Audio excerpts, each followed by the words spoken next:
ನಮ್ press meet ಮುಗಿದ ಮೇಲೆ ಪ್ರೀತಿಸೋದು ಏನಪ್ಪಾ ನನ್ ಪಾತ್ರ ಮಾಡ್ಬಿಟ್ಟಿದೀನಿ ನೀನು. ಅದ್ ಎಲ್ಲಿತ್ತೋ ಸರ್ ಕೋಪ ನನಗೆ. ನೀವು ನನ್ನ ಹೊಟ್ಟೆ ಮೇಲೆ ಹೊಡಿತಾ ಇದ್ದೀರಾ. ಎಲ್ಲೇ ಹೋಗ್ಲಿ ನನಗೊಂದ್ ಪತ್ರ ಹಾಕ್ಸ್ಬೇಕಂಡ್ರೆ ಅಂತೀರಾ. ಮಂಜೆ ಹಿಂಗೆ ಅಂತ ಹೇಳಿ ಲಾಯರ್ ಆಗ್ಲಿ ಪೂಜಾರಿ ಆಗ್ಲಿ ನಿಮಗ್ ಹೋಗ್ತಾ ಇದೆ ಅದು ನನ್ನ ಪಾತ್ರ. ಶಾಕ್ ಆಗೋಯ್ತು ಅವ್ರಿಗೆ.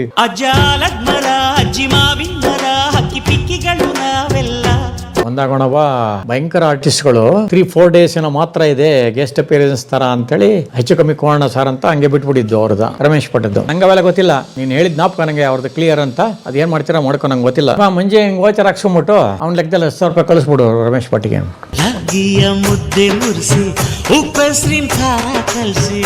ಪ್ರೀತಿಸೇನಲ್ಲಿ ನಾನು ಯಾವುದೇ ಸಿನಿಮಾ ಮಾಡಿದ್ರು ಒಂದು ಪಾತ್ರ ಬೇಕೇ ಬೇಕು ಅಂತ ಹೇಳ್ಬಿಡ್ತೀನಿ. ಯಾಕೆಂದ್ರೆ ಆಕ್ಟರ್ ಆಗ್ಬೇಕು ಅಂತಲೇ ಬಂದು ನಾನು ಮಾಡೋ ಸಿನಿಮಾದಲ್ಲೂ ಪಾತ್ರ ಮಾಡಲಿಲ್ಲ ಅಂದ್ರೆ ಹೆಂಗಾಗತ್ತಿದು.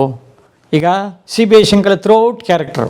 ರಮೇಶ್ ಬಾಬು ಅಂತ ಈಕ್ವಲ್ ಮ್ಯಾನೇಜರ್ ಅವನ್ನ ನನ್ನ ಜೊತೆಗೆ ಇಟ್ಕೊಂಡು ನಾನು ಮ್ಯಾನೇಜ್ ಮಾಡ್ತಾ ಇದ್ದೆ. But cash over all management control ಎಲ್ಲ ನಂದೇ. ಶಾರ್ಟಲ್ಲಿ ನಿಂತಿದ್ರೆ ಅಲ್ಲಿಂದ ಪ್ರೊಡಕ್ಷನ್ ಹುಡುಗ ಹಿಂಗ ನಾನು ಊಟಕ್ಕೆ ಹೋಗ್ಬೇಕು ದುಡ್ಡು ಕೊಡಿ ಅಂತ. ಸರ್ 1 ನಿಮಿಷ ಅಂದ್ಬಿಟ್ಟು ತಗೋ ಹಾಂ ರೆಡಿ ಸರ್ ಬರ್ಕೊಳ್ಳಲ್ಲ. ಅಯ್ಯೋ ಆಮೇಲೆ ಬರ್ಕತ್ತಿ ಬಿಡಿ ಸಾಕು ಜ್ಞಾಪಕ ಇರುತ್ತೆ. ಎಲ್ಲ ಕೂತ್ಕೊಂಡು ರಾತ್ರಿ ಬರೀ ಯಾರ್ಯಾರು ಏನೇನು ಕೊಟ್ಟಿದ್ದೀನಿ ನಮಸ್ಕೊಂಡು ಬರಿತಾ ಇದ್ದೆ ನಾನು. ಅಷ್ಟು ಮೆಮೊರಿ ಇತ್ತು. ಸೊ ಎಲ್ಲ ದೊಡ್ಡ ಸಿನಿಮಾಗಳನ್ನೇ ಈಗ ಮಾಡ್ಕೊಂಡು ಹೋಗ್ತಾ ಇದ್ದವನು ನಾನು.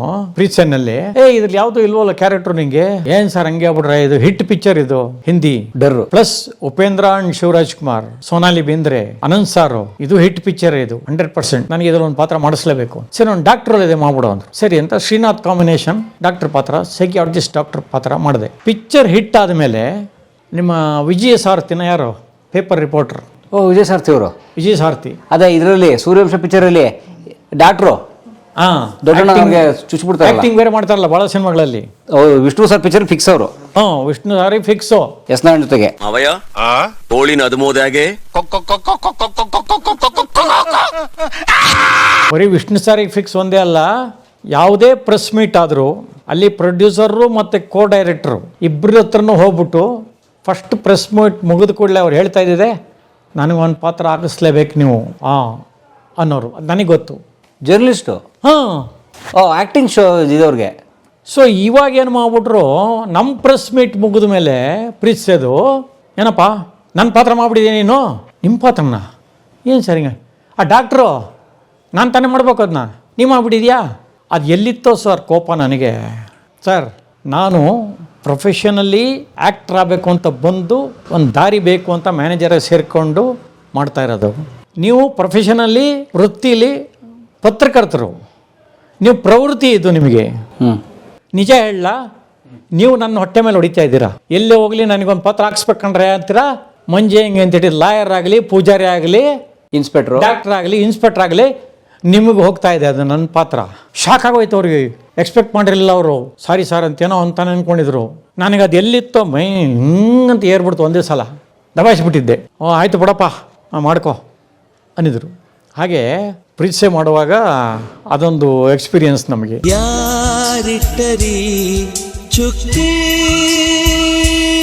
ಅಗ್ನೇಯ ಪೀಸ್ ಮಾಡಿದೆ, ಪೊಲೀಸ್ ಸ್ಟೋರಿ ಮಾಡಿದೆ.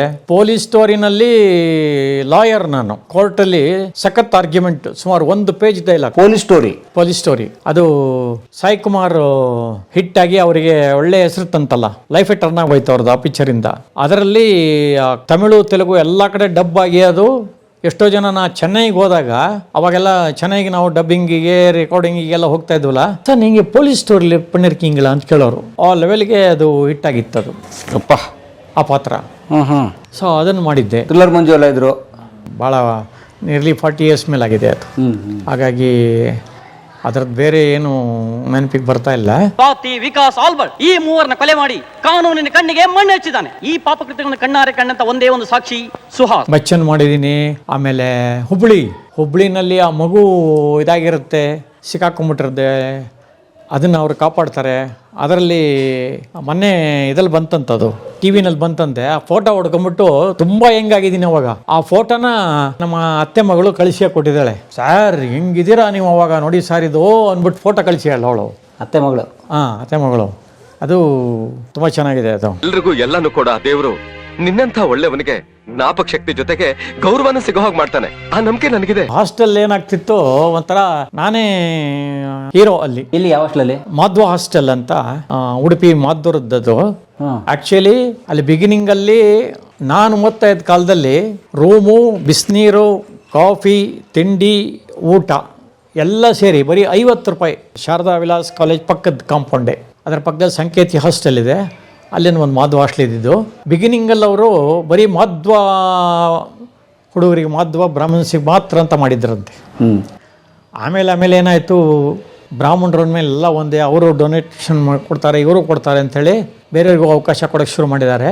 ಈ ಮಧ್ಯೆ ನಮ್ಮ ಸೋದರತ್ತೆ ಕಡೆಯವರು ಅಲ್ಲಿ ಕುಂತಲ್ ರಂಜಿನಿ ವರ್ಕ್ಸ್ ಅಂಥೇಳಿ ಅಗರಬತ್ತಿ ಫ್ಯಾಕ್ಟ್ರಿ ಇತ್ತು, ಎಕ್ಸ್ಪೋರ್ಟ್ ಬಿಸ್ನೆಸ್ ಎಲ್ಲ ಮಾಡೋರು ಅವರು, ಸೋದರಿಕೆ ಸಂಬಂಧ. ಅವರು 1-2 ಸಲ ಡೊನೇಷನ್ ಕೊಟ್ಟಿದ್ದಾರಂತೆ ಸ್ಟೂಡೆಂಟ್ಸಿಗೆ ಹೆಲ್ಪ್ ಆಗಲಿ ಅಂತ. ನನಗೆ ಯಾರ ಮೂಲಕನೋ ಇನ್ಫ್ಲೂಯೆನ್ಸ್ ಇದಾಯಿತು, ಮೆಸೇಜ್ ಬಂತು, ನೀವು ವೆಂಕಟ ಸುಬ್ಬಯ್ಯನವ್ರನ್ನ ಹಿಡಿದ್ರೆ ನನಗೆ ಹಾಸ್ಟೆಲಲ್ಲಿ ಸೀಟ್ ಗ್ಯಾರಂಟಿ ಅಂಥೇಳಿ. ಹಾಗಾಗಿ ಏನು ಮಾಡಿದೆ, ನಾನು ಅವರ ಇದನ್ನು ತಗೊಂಡು ಅವ್ರ ಮನೆಗೆ ಹೋಗಿ, ಈ ಥರ ನಾನು ಮಹಾರಾಜಾಸ್ ಕಾಲೇಜಲ್ಲಿ ಸೀಟ್ ಸಿಕ್ಕಿದೆ, ನನಗೆ ಹಾಸ್ಟೆಲಲ್ಲಿ ನನಗೆ ಒಂದು ಅವಕಾಶ ಮಾಡಿಕೊಡ್ಬೇಕು ಅಂತ.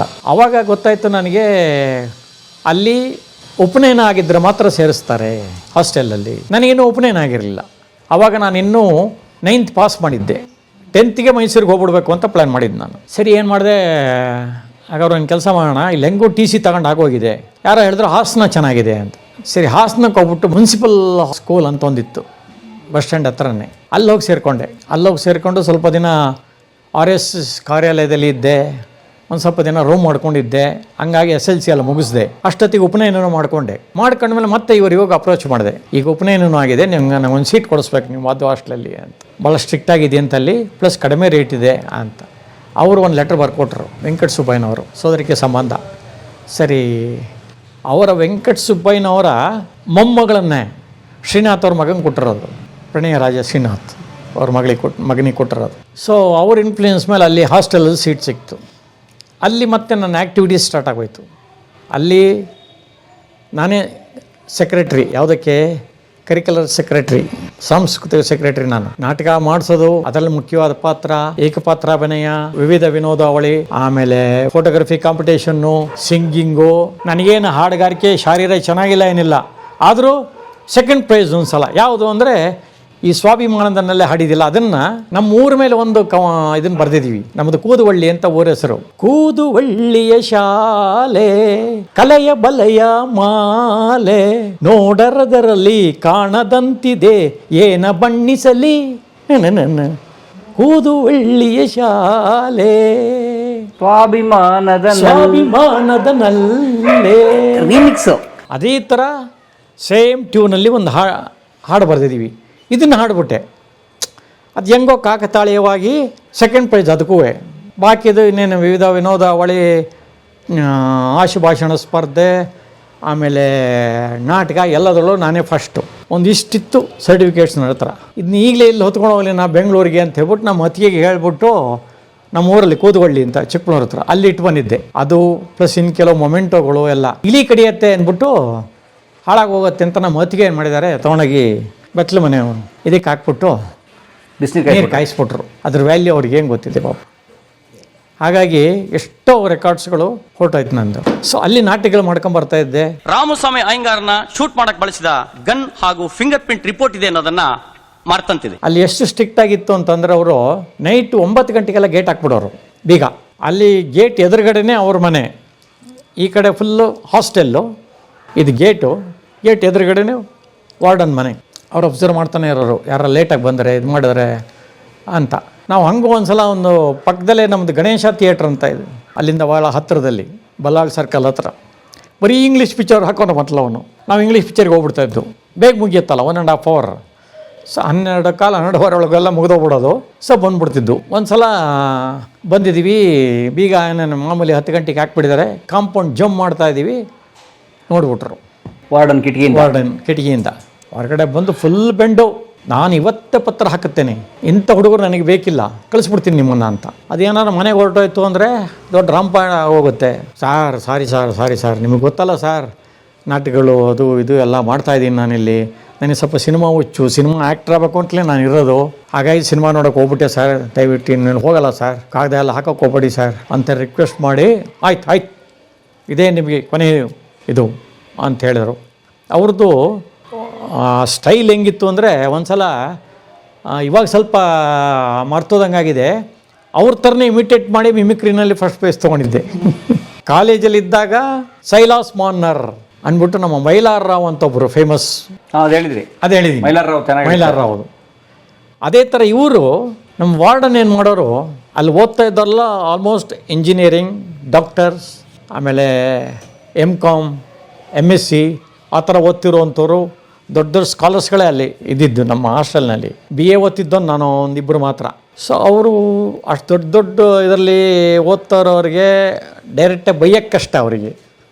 ಅವ್ರೇನು ಮಾಡೋರು, ಭಾಳ ಒಂದು ಅವ್ರ ಉಡುಪಿ ಸ್ಟೈಲಲ್ಲಿ ನೋಡಿ, ನಿಮಗೆಲ್ಲ ಒಂದು ದೊಡ್ಡ ದೊಡ್ಡ ತರಗತಿಯಲ್ಲಿ ಓದುವವರು ನೀವು, ನಾನು ಹೇಳುವುದು ಏನಿಲ್ಲ, ಕೆಲವು ಹುಡುಗರು ಏನು ಮಾಡೋದು, ಮೂತ್ರ ಸಂಖ್ಯೆ ಮಾಡುವುದು. ಮೂತ್ರ ಸಂಖ್ಯೆ ಅಂದರೆ ಯೂರಿನಲ್ಸ್, ಅಲ್ಲಿ ಗೋಡೆಗೆ ಹಾರಿಸುವುದು. ವಾಸನೆ ಬರುವುದಿಲ್ಲವೋ? ಬರುತ್ತೆ ಅಲ್ಲ, ನೀವೆಲ್ಲ ದೊಡ್ಡ ದೊಡ್ಡ ತರಗತಿಯಲ್ಲಿ ಓದುವರು, ನಿಮಗೆ ಏನು ಹೇಳಬಾರ್ದು, ನೀವು ಕುಳಿತುಕೊಂಡು ಮೂತ್ರ ಸಂಖ್ಯೆ ಮಾಡಿ ನೀರು ಹಾಕಿ ಬರಬೇಕು, ಗೋಡೆಗೆಲ್ಲ ಹಾರಿಸುವುದಲ್ಲ. ಗೊತ್ತಾಯ್ತಲ್ವ? ಅಲ್ಲ, ನೀವೆಲ್ಲ ದೊಡ್ಡ ದೊಡ್ಡ ತರಗತಿಯಲ್ಲಿ ಓದುವವರು, ಅದು ಕಾಮನ್ ಡೈಲಾಗು. ಮತ್ತು ಏಕಾದಶಿ ದಿನ ನಮ್ಮಲ್ಲಿ ಊಟ ಇಲ್ಲ, ಆದರೆ ನೀವೆಲ್ಲ ಒಂದು ಯಂಗ್ಸ್ಟರ್ಸ್, ನಿಮಗೆಲ್ಲ ಹಸಿವು ತಡೆಯೋದು ಕಷ್ಟ ಉಂಟಲ್ಲ, ಅದಕ್ಕೆ ನಾನು ಒಂದು ಹೊತ್ತು ಅವತ್ತು 2 ಊಟ, 1 ತಿಂಡಿ, ಕಾಫಿ ಎಲ್ಲ ಉಂಟಲ್ಲ, ಅವತ್ತು ಮಾತ್ರ ಒಂದೇ ಒಂದು ಊಟ, ಅದು ನಾನು ಅರಿಶಿನವನ್ನು ಮಿಕ್ಸ್ ಮಾಡಿ ನಿಮಗೆ ಕೊಡ್ತೇನೆ. ಯಾಕೆ? ಅದು ದೋಷ ಪರಿಹಾರ. ನೀವು ಹೊರಗಡೆ ಹೇಳಬೇಡಿ, ಇದು ತಪ್ಪಾಗುತ್ತೆ, ಗೊತ್ತಾಯ್ತಲ್ಲ? ಮತ್ತು ನೀವೆಲ್ಲ ದೊಡ್ಡ ದೊಡ್ಡ ತರಗತಿಯವರು, ನಿಮಗೇನೇ ಹೇಳಬಾರ್ದು. ಮತ್ತು ಕೆಲವು ಹುಡುಗರು ಬಸ್ಸಿನಲ್ಲಿ ಸೀದಾ ಮುಂದೆ ಹೋಗಿ ನಿಲ್ಲುವುದು, ಕೈಕಾಲು ಆಡಿಸುವುದು. ಅಲ್ಲ, ನಮಗೆ ಗೊತ್ತಾಗಲಿಲ್ಲ. ಮುಂದೆ ಹೋಗಿ ನಿಲ್ಲುವುದು ಅಂದರೆ ಹೆಣ್ಣು ಮಕ್ಕಳು ಇರ್ತಾರಲ್ಲ ಮುಂದೆ, ಕೈಕಾಲು ಆಡಿಸುವುದು, ಗೊತ್ತಾಯ್ತಲ್ಲ?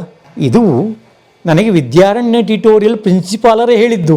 ಅಲ್ಲ, ನಮ್ಮಲ್ಲಿ ಯಾರೋ ಅಂಥವ್ರು ಇಲ್ಲ, ಇದ್ದರೆ ಅದೆಲ್ಲ ಬಿಟ್ಟುಬಿಡಿ, ನಮಗೆ ಒಂದು ಕೆಟ್ಟ ಹೆಸರು ಬರುತ್ತೆ ಹಾಸ್ಟೆಲ್ಗೆ, ಗೊತ್ತಾಯ್ತಲ್ವಾ?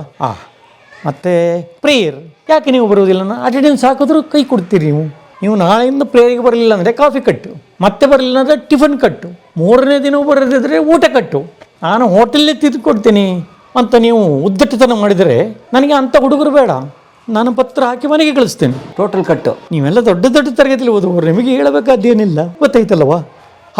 ನಾನು ಮಂಜೇನವರಿಗೆ ಹೇಳಿದ್ದೇನೆ, ಈ ಸಲ ಒಂದು ಒಳ್ಳೆ ನಾಟಕವನ್ನು ಮಾಡಬೇಕು ನೀವು. ಈ ಸಲ ಪೇಜಾವರ ಸ್ವಾಮಿಗಳು ಬರುವುದುಂಟು, ದೊಡ್ಡ ಗುರುಗಳು, ಅವರ ಎದುರುಗಡೆ ಮತ್ತೆ ಪ್ರೀತಿ ಅದು ಇದು ಆ ಥರ ನಾಟಕ ಬೇಡ, ಒಳ್ಳೆ ನಾಟಕವನ್ನು ಮಾಡಿ. ಪ್ರೀತಿ ಲವ್ ಸಬ್ಜೆಕ್ಟ್ ಮಾಡಂಗಿಲ್ಲ. ಆವಾಗ ನಾನೇನು ಮಾಡಿದೆ, ಬಂಡವಾಳ ಇಲ್ಲದ ಬಡಾಯಿ ಅಂತ ಒಂದು ನಾಟಕ ತಗೊಂಡೆ, ಕೈಲಾಸಮ್ದು. ಅದು ಓದೋದೇ ಕಷ್ಟ. ಬೀದಿಲಿ ಏನಾದರೂ ಬಿಡ್ಗಾಸ್ ಬಿದ್ದಿದೆ ಅಂತ ನೋಡ್ತಾ ಬರ್ತಿದೆಯೇನೋ ಭಗವೇ, ಡ್ಯೂಟಿ, ಡಾಸಿಲಿಟಿ, ಡಿಸಿಪ್ಲಿನ್ನ ಡಿಕ್ಷನಲ್ಲಾರ ನೋಡಿದ್ಯಾ? ಈ ಥರ ಒತ್ತಕ್ಷರಗಳು ಅವ್ರದ್ದು. ಅದು ಇನ್ನು 8 ದಿನ ಏನೋ ಉಳ್ಕೊಂಡಿದೆ ಅಷ್ಟೇ, ಅಷ್ಟೊಳಗೆ ರೆಡಿ ಆಗಬೇಕು. ನಮಗೆ ಅವ್ರದ್ದು ಪ್ರೋಗ್ರಾಮ್ ಗೊತ್ತಿಲ್ಲ, ಬರ್ತಾರೆ ಅಂತ. ನಾನು ಒಂದು 2 ಸಲ ಕಾಲೇಜಿಗೆ ಚಕ್ಕರ್ ಓದೋದು ನಾಟಕ. ಅಕ್ಷರಗಳೇನೋ ಕಷ್ಟ ಅಲ್ಲ. ಬೀದಿಲಿ ಏನಾದರೂ ಬಿಡ್ಗಾಸ್ ಬಿದ್ದಿದೆ ಅಂತ ನೋಡ್ತಾ ಬರ್ತಿದೆಯೇನೋ ಭಗವೇ, ಡ್ಯೂಟಿ, ಡಾಸಿಲಿಟಿ, ಡಿಸಿಪ್ಲಿನ್ನ ಡಿಕ್ಷನಲ್ಲಾರ ನೋಡಿದೀಯಾ? ಕಸ ಗುಡಿಸುವುದರಲ್ಲಿ ಪರ್ಫೆಕ್ಟ್ ಆಗಿರುವವನು ಕೆಲಸದಲ್ಲೂ ಪರ್ಫೆಕ್ಟ್ ಆಗಿರುತ್ತಾನೆ. ಏಯಪ್ಪ, ಹೆಂಗಪ್ಪ ಇದು? ಚಾಲೆಂಜ್ ಮಾಡಿಬಿಟ್ಟಿದ್ದೀನಿ, ಮಾಡ್ತೀನಿ ಅಂಥೇಳಿ ಹುಡುಗರೆಲ್ಲ ಬರೋರು, ನಮ್ಮ ಕೊಲೀಗ್ಸ್ ಎಲ್ಲ, ನೀನು ಈ ಥರ ಓದ್ಬಿಟ್ರೆ ರ್ಯಾಂಕ್ ಬರ್ತಿದ್ಯಲ್ಲೋ, ಬರೀ ಸಿನಿಮಾಗಳು ನಾಟಕ ಅನ್ಕೊಂಡು ಒದ್ದಾಡ್ತಾ ಇರ್ತೀಯ ನನ್ನ ಮಗನೇ ಅಂತ ಬೈಯಕ್ಕವರು. ಸುಮ್ಮನೆ ಇರ, ಚಾಲೆಂಜ್ ಮಾಡಿದ್ದೀನಿ ನಾನು. ಬರೀ ನಾವು ಮನೆ ಅಳಿಯ, ಆಮೇಲೆ ಉಂಡಾಡಿ ಗುಂಡ, ಸುಮಾರು ನಾಟಕಗಳಿದೆ, ಆ ಥರದ್ದೇ ಮಾಡ್ಕೊಂಬರ್ತಾ ಇದ್ದೆ ನಾನು. ಈ ಥರದ್ದು ಸ್ಟ್ಯಾಂಡರ್ಡ್ ಆಗಿರೋದು ಟಿಪಿಕಲ್ ಸುಮ್ಮದೆಲ್ಲ ಮಾಡಿರಲಿಲ್ಲ. ಸೊ ಇದು ಫಸ್ಟ್ ಟೈಮ್ ಮಾಡ್ತಾಯಿದ್ದೀನಿ. ಡೈರೆಕ್ಷನ್ ಒಂದೇ, ಮೇನ್ ಪಾತ್ರನೂ ಒಂದೇ. ಸರಿ, ಅದರಲ್ಲಿ ಅಷ್ಟೊತ್ತಿಗೆ ನನ್ನ ತಮ್ಮನ ಬಂದು ಸೇರ್ಕೊಂಡಿದ್ದ, ರವೀಂದ್ರ ಅಂತ, ಸ್ವಂತ ಓನ್ ಬ್ರದರ್. ಇನ್ನೊಬ್ಬ ಚಿಕ್ಕಪ್ಪನ ಮಗನೂ ಬಂದಿದ್ದ, ಇನ್ನೊಬ್ಬ ಕಸಿನ್ ಮಂಜುನಾಥನವನು ಬಂದಿದ್ದ, ಇನ್ನೊಬ್ಬ ಕಸಿನ್ ಶ್ರೀನಿವಾಸ್ ಅಂತ ಇವತ್ತು ಆಡಿಟರ್, ಅವನು ಇಲ್ಲೇ JP ನಗರಲ್ಲಿದ್ದಾನೆ, ಅವನು ಓದ್ತಾ ಇದ್ದ ಅಲ್ಲಿ. ಸೊ ನಮ್ಮ ರಿಲೇಷನ್ ಪೈಕಿನೇ ತುಂಬ ಜನ ಸೇರಿಸ್ಬಿಟ್ಟಿದ್ದೆ ಅಲ್ಲಿ ಹಾಸ್ಟೆಲಿಗೆ. ಸೊ ಹಾಗಾಗಿ ಅವ್ರಗಳ ಮಧ್ಯೆ ನಾನು ಲೀಡಿಂಗ್. ಸೊ ನನ್ನ ತಮ್ಮನೂ ಒಂದು ಪಾತ್ರ ಮಾಡ್ದೆ ಅದರಲ್ಲಿ, ಬಂಡವಾಳದ ಪಡೆಯಲ್ಲಿ. ಸೊ ಫೈನಲಿ ಏನಾಗೋಯ್ತು, ನಂದು ಪವರ್ಫುಲ್ ಕ್ಯಾರೆಕ್ಟರ್ ಆದರೂ ಕೂಡ ಈ 2-3 ಜನ ಅಲ್ಲಿ ಇದಕ್ಕೆ ಇಟ್ಟಿದ್ದು ಇಲ್ಲಿಗೆ ಜಡ್ಜಸ್ ಥರ. ಅವ್ರು ಏನು ಮಾಡಿಬಿಟ್ಟಿದ್ದಾರೆ, ಸೆಕೆಂಡ್ ರೋಲು ಸ್ವಲ್ಪ ಇದಾಗಿದ್ರು ಕೂಡ ರವೀಂದ್ರನಾಥ್ ಅನ್ನೋರು ಫಸ್ಟ್ ಪ್ರೈಸ್ ಕೊಡಬೇಕು, ಅವ್ರಿಗೆ ಚೆನ್ನಾಗಿ ಮಾಡಿದ್ದಾರೆ. ನನ್ನ ತಮ್ಮಂಗೆ, ನಂದು ಫೈನಲ್ ಇಯರ್ ಅವಾಗ ಹಾಸ್ಟೆಲ್ನಲ್ಲಿ. ಕೂಡಲೇ ವಾರ್ಡನ್ ಅವರು ಈಗ ಕಳೆದ 4 ವರ್ಷದಿಂದ ಮಂಜಿಗೆ ಫಸ್ಟ್ ಬಂದಿದ್ದಾನೆ, ಅವನೇ ನಿರ್ದೇಶನ ಮಾಡಿದ್ದಾನೆ. ಕೊನೆಯ ವರ್ಷದಲ್ಲಿ ಅವನು ತೆಗೆದುಕೊಂಡು ಹೋಗಿ ನೀವು 2ನೇ ಸ್ಥಾನಕ್ಕೆ ಇಟ್ಟು ಚೆನ್ನಾಗಿರೋ, ಅವನ ತಮ್ಮನೇ ಅಲ್ಲವ, ಇಡೀ ಅವನಿಗೆ 2ನೇ ಬಹುಮಾನ ಕೊಡಿ, ಮಂಜೇನಿಗೆ 1ನೇ ಬಹುಮಾನ ಕೊಡಿ ಅಂಥೇಳಿ ಅದನ್ನು ಚೇಂಜ್ ಮಾಡಿಸಿ ನನಗೆ ಫಸ್ಟ್ ಪ್ರೈಸು, ನನ್ನ ತಮ್ಮಂಗೆ ಸೆಕೆಂಡ್ ಪ್ರೈಸ್ ಬರೋಂಗೆ ಮಾಡಿದ್ರು. ಆಮೇಲೆ ಪ್ರೈಸ್ ಎಲ್ಲ ತಗೊಂಡ್ಮೇಲೆ ಸ್ವಾಮಿಗಳು ಇದ್ದರು, ಅವ್ರಿಗೆ ಹೋಗಿ ನಮಸ್ಕಾರ ಮಾಡಿ ಪ್ರೈಸ್ ಎಲ್ಲ ಇಸ್ಕೊಂಡೆ. ಭಾಳ ಸಂತೋಷ, ಒಳ್ಳೆಯದಾಗಲಿ. ಅವಾಗ ನಾನು ಹೇಳಿದೆ ಅವರಿಗೆ, ಸರ್ ನನಗೆ ಸಿನಿಮಾಕ್ಕೆ ಸೇರಬೇಕು ಅಂತ ಭಾಳ ಆಸೆ ಇದೆ, ಡಿಗ್ರಿ ಆದಮೇಲೆ ಹೋಗಿ ಪ್ರಯತ್ನ ಪಡ್ತೀನಿ, ಒಳ್ಳೆಯದಾಗಲಿ ಅಂತ ಅವರು ಆಶೀರ್ವಾದ ಮಾಡಿದ್ರು. ಆಮೇಲೆ ಈ ವೀರ ಕನ್ನಡಿಗ ಹೈದರಾಬಾದಿಗೆ ಹೋಗಿದ್ದೇನಲ್ಲ, ಒಬ್ಬರು ಆರ್ಟಿಸ್ಟ್ನ ಯಾರನ್ನೋ ಪಿಕಪ್ ಮಾಡೋಕ್ಕೆ ಅಂದ್ಬಿಟ್ಟು ನಾನು ಹೈದರಾಬಾದ್ ಏರ್ಪೋರ್ಟ್ಗೆ ಹೋಗಿದ್ದೆ. ಆಗ ಅಚಾನಕ್ಕಾಗಿ ಇದೇ ಸ್ವಾಮಿಗಳು ಬಂದ್ಬಿಟ್ರು ಅಲ್ಲಿ. ಸೀದಾ ನಮಸ್ಕಾರ ಮಾಡಿ, ಸರ್ ನೆನಪಿದೆಯಾ, ನಾನು ನಿಮ್ಮ ಮಾಧವ ಹಾಸ್ಟೆಲ್ ಮೈಸೂರಿನಲ್ಲೇ ಓದಿದ್ದು ಸರ್, ನಾಟಕ ಮಾಡಿದ್ದೆ, ನೀವು ಆಶೀರ್ವಾದ ಮಾಡಿದ್ರಿ ಸಿನಿಮಾಗೆ, ಈಗ ಸಿನಿಮಾದಲ್ಲೇ ಕೆಲಸ ಮಾಡ್ತಾಯಿದ್ದೀನಿ ಸರ್ ನಾನು. ಬಹಳ ಒಳ್ಳೆಯದಾಗಲಿ ಅಂತ ನೆನಪುಂಟು ಅಂದರು. ಅವಾಗ ಅವ್ರು ಸಿಕ್ಕಿದ್ರು ನನಗೆ ಇದರಲ್ಲಿ ಹೈದರಾಬಾದಲ್ಲಿ. ಹಾಗೆ ಆ ಹಾಸ್ಟೆಲ್ ಒಡನಾಟ ಒಂಥರ ಚೆನ್ನಾಗಿತ್ತು. Dear students, welcome to our institution. Basically, vector is a quantity having both magnitude and direction. ಅಲ್ಲಿ ಈ ಹಾಸ್ಟೆಲ್ ಡೇ ಅಂತ ಮಾಡುವಾಗ ಏನು ಮಾಡೋರು, ಬರೀ 10 ರೂಪಾಯಿಗೆ, ಆ ಕಾಲದಲ್ಲಿ 1972-74 10 ರೂಪಾಯಿಗೆ ನಿಮಗೆ 2 ಸ್ವೀಟು ಒಳ್ಳೇದು, 1 ಪ್ಯಾಕೆಟ್ ಖಾರ, ಇಷ್ಟು ಇರೋ ಒಂದು ಪ್ಯಾಕೆಟ್ಗೆ 10 ರೂಪಾಯಿ ಮಾತ್ರ ಚಾರ್ಜ್ ಮಾಡ್ತಾಯಿದ್ರು ಗೆಸ್ಟಿಗೆ ಅಂತ. ಅದು ಒಂದೊಂದೇ ಪ್ಯಾಕೆಟ್ ಒಬ್ಬೊಬ್ರಿಗೆ ಕೊಡೋದು. ಯಾಕೆಂದರೆ ರೇಟ್ ಕಮ್ಮಿ ಅಂದ್ಬಿಟ್ಟು ಜಾಸ್ತಿ ತೊಗೊಂಡ್ಬಿಡ್ತಾರಲ್ಲ, ಇಟ್ಕೊಂಡೋದು, ಒಂದ್ರ ಮೇಲೆ ಕೊಡ್ತಾ ಇರಲಿಲ್ಲ. ಆದರೆ ನಾನೇನು ಮಾಡ್ತಾ ಇದ್ದೆ, ಸೆಕ್ರೆಟ್ರಿ ಬೇರೆ ಇಲ್ಲ ಹಾಸ್ಟೆಲಲ್ಲಿ, ಇನ್ಫ್ಲೂಯೆನ್ಸ್ ಮಾಡಿಬಿಟ್ಟು 3-4 ಪ್ಯಾಕೆಟು, ಯಾಕೆಂದರೆ ನಮ್ಮ ರಿಲೇಷನ್ಸು ಅವರು ಇವರು ಬರ್ತಾರೆ ಅಂದ್ಬಿಟ್ಟು 3-4 ಪ್ಯಾಕೆಟ್ ಅಡ್ಜಸ್ಟ್ ಮಾಡಿಬಿಡ್ತಾ ಇದ್ದೆ. ಹಾಗೆಲ್ಲ ಕೊಡುವುದಿಲ್ಲ, ಯಾಕೆ ನೀವು ಹೀಗೆ ಮಾಡುವುದು ಮಂಜೆ ಅನ್ನೋರು. ಸರ್ ನಿಮಗೆ ಗೊತ್ತು, ನನಗೆ ಹಾಸ್ಟೆಲ್ ಸೀಟ್ ಕೊಡಿಸಿದರೆ ಅವ್ರಿಗೊಂದು 2 ಪ್ಯಾಕೆಟ್ ತೊಗೊಂಡೋಗಿ ಕೊಡ್ಬೇಕು ನಾನು. ನಮ್ಮ ಕಾಲೇಜಲ್ಲಿ ಅವರು ಮೈಲಾರರಾವ್ ಇದ್ದಾರೆ, ನಮ್ಮ ಫೇವ್ರೇಟ್ ಲೆಕ್ಚರರು, ಅವ್ರಿಗೊಂದು ಪ್ಯಾಕೆಟ್ ಕೊಡಬೇಕು. ಒಳ್ಳೇದು ಅಂಥೇಳಿದ್ರು. ನನಗೆ ಮಾತ್ರ ಸಪ್ರೇಟಾಗಿ 4 ಪ್ಯಾಕೆಟ್ ಶೆಂಕ್ಷನ್, ಬಾಕಿ ಹುಡುಗರಿಗೆಲ್ಲ ಒಂದೊಂದೇ. ಇಲ್ಲ ಅಂದರೆ 10 ರೂಪಾಯಿಗೆ 2 ಸ್ವೀಟು ಖಾರ ಎಲ್ಲ ಯಾರು ಕೊಡ್ತಾರೆ. ಸೊ ಆ ಥರ ಹಾಸ್ಟೆಲ್, ಅದೊಂದು ಅನುಭವಗಳು ಚೆನ್ನಾಗಿತ್ತು ನಮಗೆ ಹಾಸ್ಟೆಲಲ್ಲಿ. ಕೊಲೆ ನಡೆದಿದ್ದು ರಾತ್ರಿ 1 ಗಂಟೆಗೆ, ಆದರೆ ಬೆಳಕರಿದೊಳಗೆ ಈ ಸುದ್ದಿ ನಂಬರ್ 1 ಪತ್ರಿಕೆಯಲ್ಲಿ ಬಂದಿದೆ. ಯೂಶಲಿ ಏನಾಗುತ್ತೆ ಅಂದರೆ, ಇತ್ತೀಚೆಗೆ ಕೆಲವರು 1 ವಾರ ಮಾಡ್ತಾರೆ ಪೇಮೆಂಟ್ಗಳು ಕೂಡ ಸಿನಿಮಾದಲ್ಲಿ. ಮೊದಲೆಲ್ಲ ಎವ್ರಿ ಡೇ ಇತ್ತು. ಈಗ ಮೊನ್ನೆ ಯಾವುದೋ ಒಂದು ಸ್ಮಾಲ್ ಬಜೆಟ್ಟು, ಸ್ಮಾಲ್ ಅಂದರೆ ನನಗೆ ಗೊತ್ತಾಯ್ತಲ್ಲ, ಹೋಗಿ ನೋಡಿ ಕೂಡಲೇ ಇಬ್ಬರು ಪ್ರೊಡಕ್ಷನ್ ಅವರಿದ್ದಾರೆ. ಆ ಅಸಿಸ್ಟೆಂಟ್ ಡೈರೆಕ್ಟ್ರೇ ಮ್ಯಾನೇಜ್ಮೆಂಟ್ ಮಾಡ್ಕೋತಾ ಇದ್ದಾನೆ, ಕ್ಯಾಮ್ರಾಮ್ಯಾನು, ಡೈರೆಕ್ಟ್ರು, ಹೀರೋ ಅವ್ರುಗಳೇ ದುಡ್ಡು ಹಾಕೊಂಡು ಸಿನಿಮಾ ಮಾಡ್ತಾಯಿದ್ದಾರೆ. ಸೊ ನನಗೆ ಹೇಳಿದ್ರು, ಸರ್ ನೀವು ತುಂಬ ಹಿರಿಯರು, ನಾವು ನಿಮ್ಮ ಹತ್ರ ಬಾರ್ಗೇನ್ ಮಾಡೋಕ್ಕಾಗಲ್ಲ, ಆದರೂ ನಮ್ಮ ಕೆಪಾಸಿಟಿ 5,000 ರೂಪಾಯಿ ಸರ್.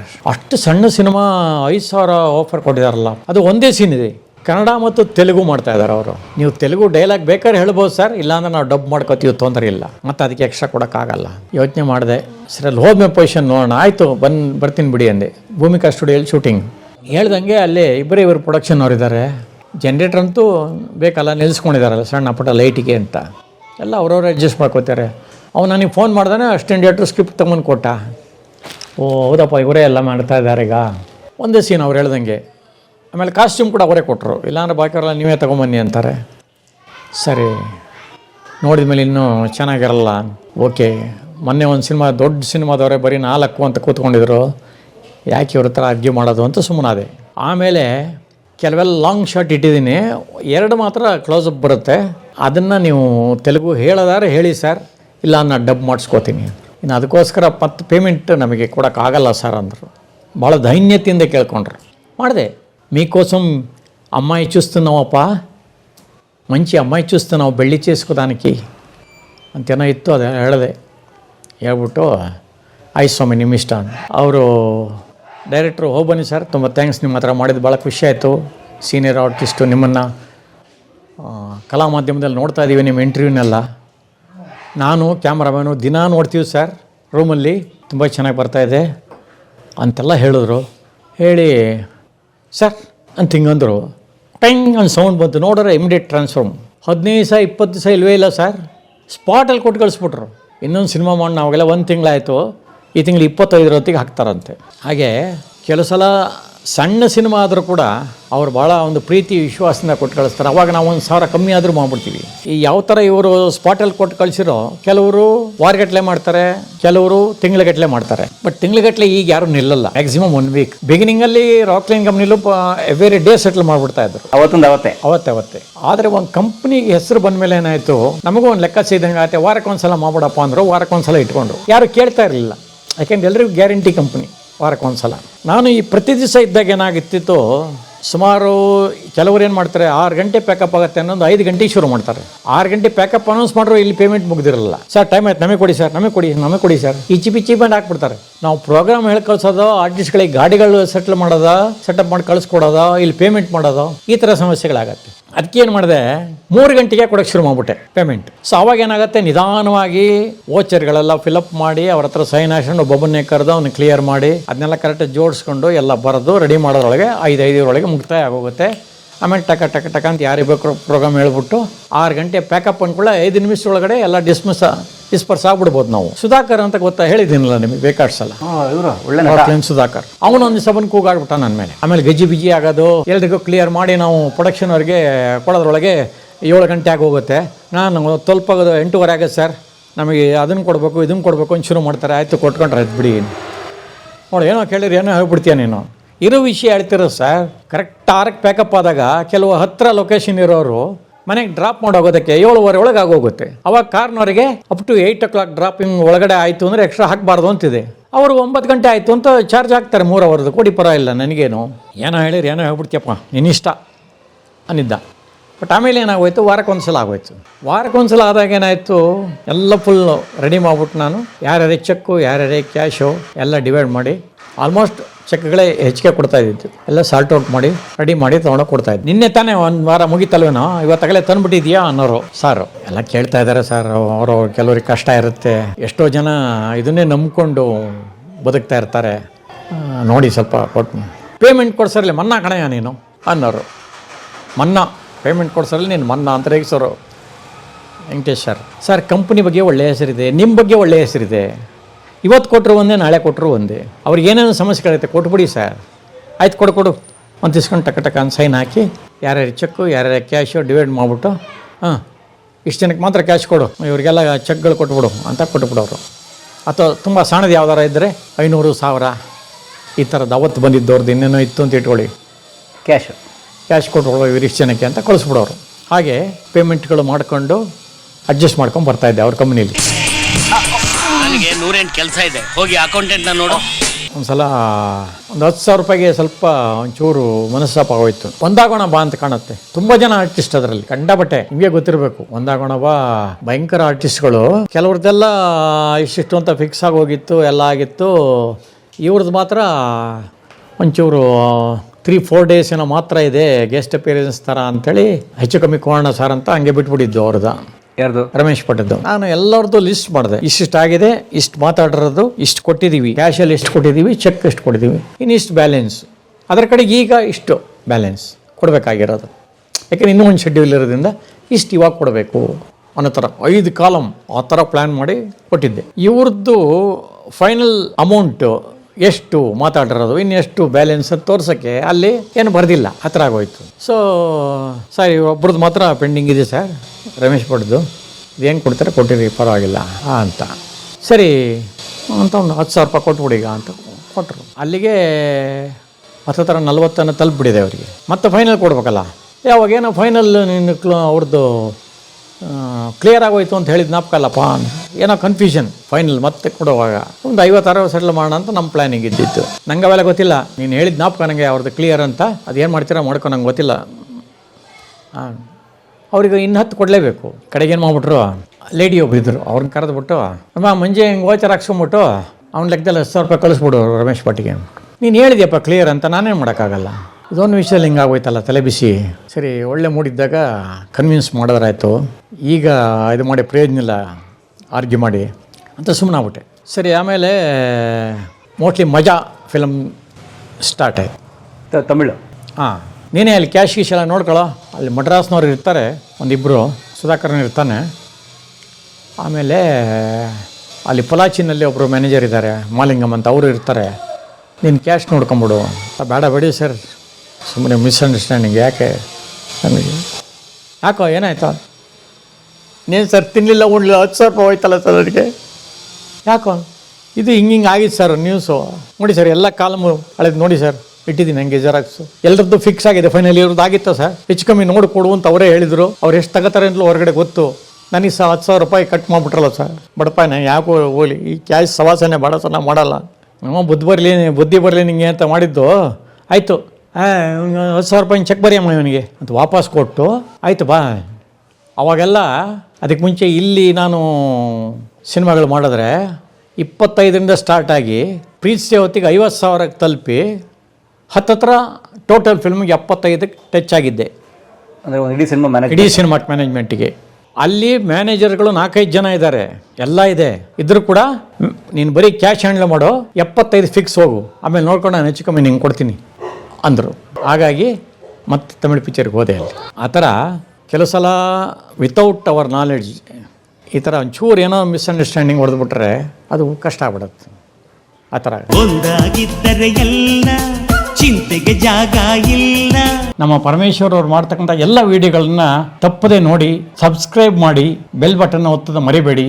ಹಾಗೂ ನಿಮ್ಮ ಸ್ನೇಹಿತರಿಗೂ, ನೆಂಟರಿಗೂ, ಬಂಧು ಬಾಂಧವರಿಗೂ ಕೂಡ ಹೇಳಿ ಅಂತ ನಿಮ್ಮಲ್ಲಿ ಮನವಿ ಮಾಡಿಕೊಡ್ತೀನಿ. ಈ ವಿಡಿಯೋ ನೋಡಿದ್ದಕ್ಕೆ ನಿಮಗೆ ತುಂಬ ಧನ್ಯವಾದಗಳು. ಪುಸ್ತಕಗಳನ್ನು ಓದು ಮನಸ್ಸನ್ನು ಅರಳಿಸುತ್ತೆ, ಬುದ್ಧಿಯನ್ನು ಚುರುಕು ಮಾಡುತ್ತೆ, ಕಾಣದ ಹೊಸ ಲೋಕವನ್ನು ಪರಿಚಯಿಸುತ್ತೆ. ಹಾಗಾಗಿ ಓದುವ ಸಂಸ್ಕೃತಿ ಹೆಚ್ಚಾಗ್ಲಿ. ಧನ್ಯವಾದ.